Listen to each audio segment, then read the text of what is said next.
श्रीमते रामानुजाय नमः।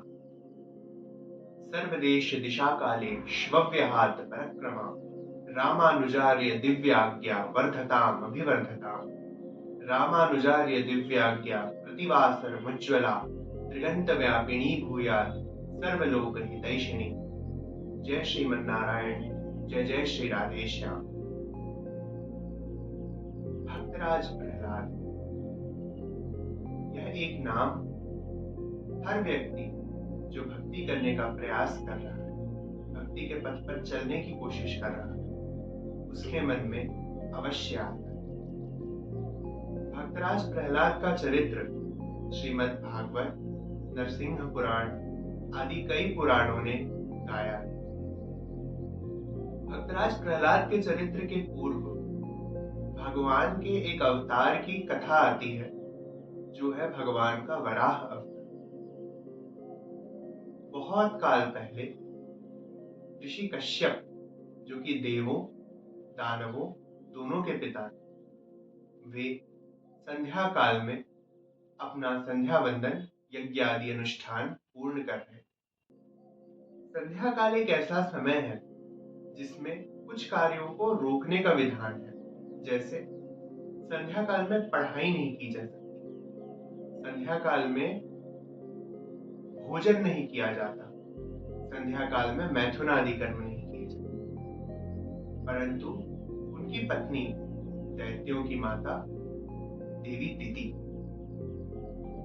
उस समय उनके हृदय में कामदेव के द्वारा अत्यंत काम पीड़ा उत्पन्न हुई, जिससे पीड़ित होकर देवी दिति ऋषि कश्यप के पास अपने इस समस्या का समाधान करने के लिए चली गई और उनसे रति क्रीड़ा के लिए आग्रह किया। अपने तप और संध्या वंदन में मग्न ऋषि कश्यप ने उन्हें कई बार समझाया कि हे देवी, ये समय महादेव अपने भूत आदि गणों के साथ विहार पर निकलते हैं और इसीलिए इस समय रति क्रिया अनुचित है, इसके बहुत भीषण परिणाम हो सकते हैं।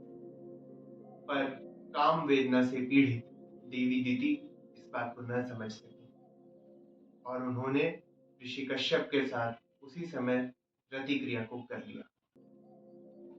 अगले दिन जब ऋषि कश्यप शुद्ध होकर अपने प्रातःकालीन संध्या वंदन को किए, उसी समय उनके मन में यह भाव आ गया कि जो बीज देवी दिति के गर्भ में है वो कोई साधारण बीज नहीं है, वो अत्यंत भयंकर आसुरी शक्ति के रूप में उत्पन्न होने वाला है।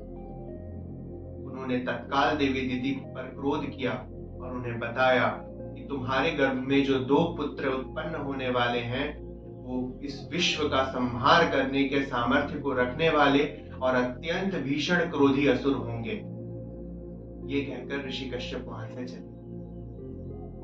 परिणामवश देवी दिति ने 2 अत्यंत भयंकर असुरों को जन्म दिया, जो थे हिरण्याक्ष और हिरण्यकश्यप।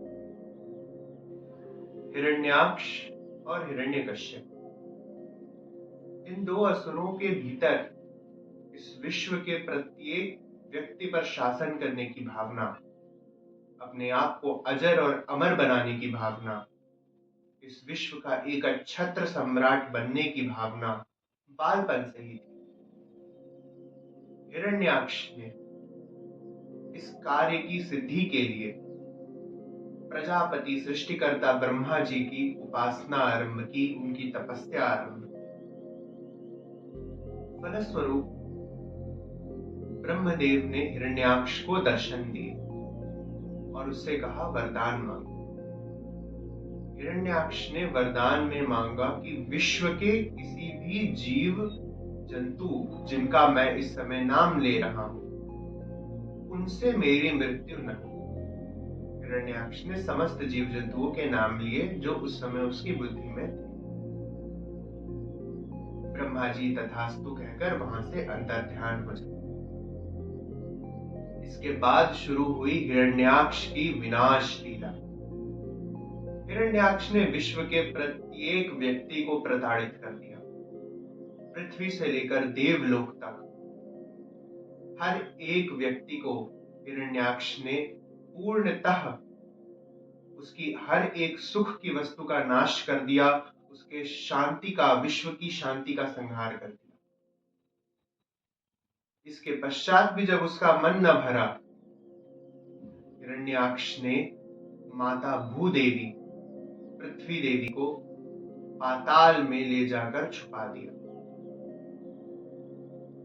गर्भोधक समुद्र में देवी पृथ्वी को उसने गुप्त कर दिया। जब इस बात की खबर ब्रह्मादि देवताओं तक पहुंची, देवों ने मिलकर भगवान श्रीमन नारायण श्री हरि से प्रार्थना की। उस प्रार्थना पर रीझ कर परब्रह्म इस विश्व का कल्याण करने वाले, इस विश्व के एक छत्र सम्राट, इस विश्व के अधिनायक, समस्त सृष्टि के पालन करता भगवान श्रीमन नारायण ने तत्क्षण ब्रह्मदेव की नासिका से एक अवतार धारण। आरंभ में एक छोटे से शूकर की भांति दिखने वाले वे आकस्मिक रूप से पृथ्वी से आकाश तक, अंतरिक्ष तक उज्जवल ललाट श्वेत वराह के रूप में प्रकट हुए। उस उग्रता, उस तेज, उनकी उस आवाज से तीनों भुवन थर्रा उठे। उन्होंने तत्काल उसी स्वरूप में गर्भोधक नामक उस महान समुद्र में कूदकर उसके भूतल में छुपी हुई भूमि देवी को खोजा और अपने थुथुनों पर उन्हें विराजमान करके उन्हें वापस लाकर उनके स्थान पर प्रतिष्ठित किया। जब इस बात का पता हिरण्याक्ष को लगा तो हिरण्याक्ष उनसे युद्ध करने के लिए आया।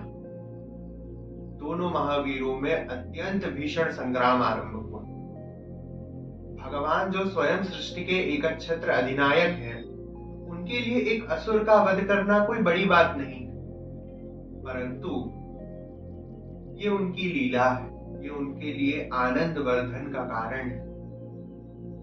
भगवान ने क्रीड़ा करते हुए हिरण्याक्ष के साथ युद्ध कर, और अंत में जब ब्रह्मादि ने उनसे प्रार्थना करी तो भगवान ने शूकर स्वरूप में हिरण्याक्ष को विदीर्ण करके उसके प्राण लिए। इस प्रकार अखिल विश्व का पालन करने वाले भगवान श्रीमन नारायण ने हिरण्याक्ष का वध करके पृथ्वी देवी की रक्षा की और इस समस्त विश्व को भारी क्लेश से मुक्त कर दिया। आप सभी के चरणों में दास का प्रणाम। कथा को आगे बढ़ाया जाएगा। अगले पार्ट के लिए मुझसे जुड़े रहें, इस चैनल को सब्सक्राइब करें और भगवान की कथाओं का आनंद लें। सर्वदेश दिशा कालेष्व्याहात परक्रमा रामानुजार्य दिव्याज्ञा वर्धताम अभिवर्धताम। जय श्रीमन्नारायण। जय जय श्री राधेश्याम।